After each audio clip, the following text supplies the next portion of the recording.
All right, y'all, buckle up because we're diving into Walter Mosley's masterpiece, The Last Days of Ptolemy Gray. Picture this: a 91-year-old man, forgotten by society, trapped in the cobwebs of his own mind, and weighed down by regrets and memories that are fading fast. That's Ptolemy Gray, a black man living in the heat and hustle of Los Angeles, abandoned by time, but still holding on to fragments of the life he's lived. When we first meet Ptolemy, his world is chaos. His apartment is a hoarder's labyrinth. His days blur together, and he's haunted by the ghosts of his past, particularly his beloved grandniece, who helped him survive but left him too soon. But here's where it gets real. Enter Robin, a fiery, no-nonsense, 17-year-old distant relative. Robin is the spark that sets everything in motion. She cleans up his apartment, his life, and, most importantly, his spirit. But don't think this is just a sweet intergenerational tale. This story goes deep. Ptolemy is offered an experimental medical treatment that promises to bring clarity to his mind.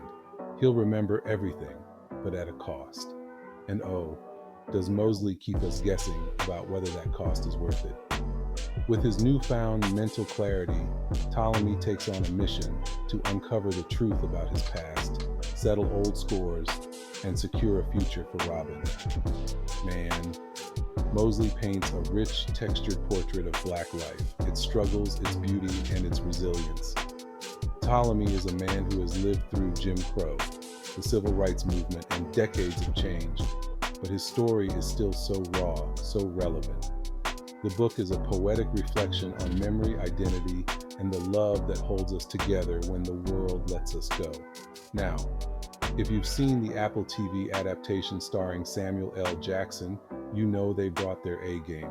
But hold up. There are some differences between the book and the show that are worth talking about. Ptolemy's memory dive, book versus show. In the book, Ptolemy's journey into his memories is more internal. Mosley spends a lot of time in his head, weaving flashbacks into a tapestry of his life. The show, though, they bring those memories to life visually, with rich cinematic flashbacks that hit you in the gut. It's powerful, but different. Robin's role. Robin is just as fierce in the show, but they deepen her backstory. The show explores her struggles in greater detail, giving us more insight into her journey from her tough upbringing to her bond with Ptolemy. The treatment process. The book focuses on Ptolemy's mental transformation, while the show amps up the drama of the experimental treatment process. The visual medium lets us see the toll it takes on his body and mind in real time. It's intense. Spoiler alert. Without giving too much away, the show tweaks the ending just a little to make it more emotional and cinematic.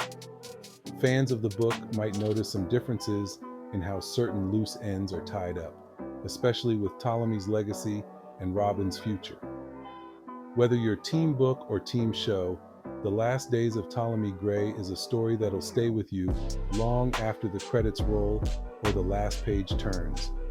It's a testament to the power of love, memory, and reclaiming your story, even in the last days of your life. Stay tuned for more breakdowns, and don't forget to drop your thoughts in the comments. What hit you the hardest? Ptolemy's struggle for clarity, Robin's ride or die energy, or the cultural layers that Mosley weaves into every word? Let me know, and I'll catch y'all in the next one.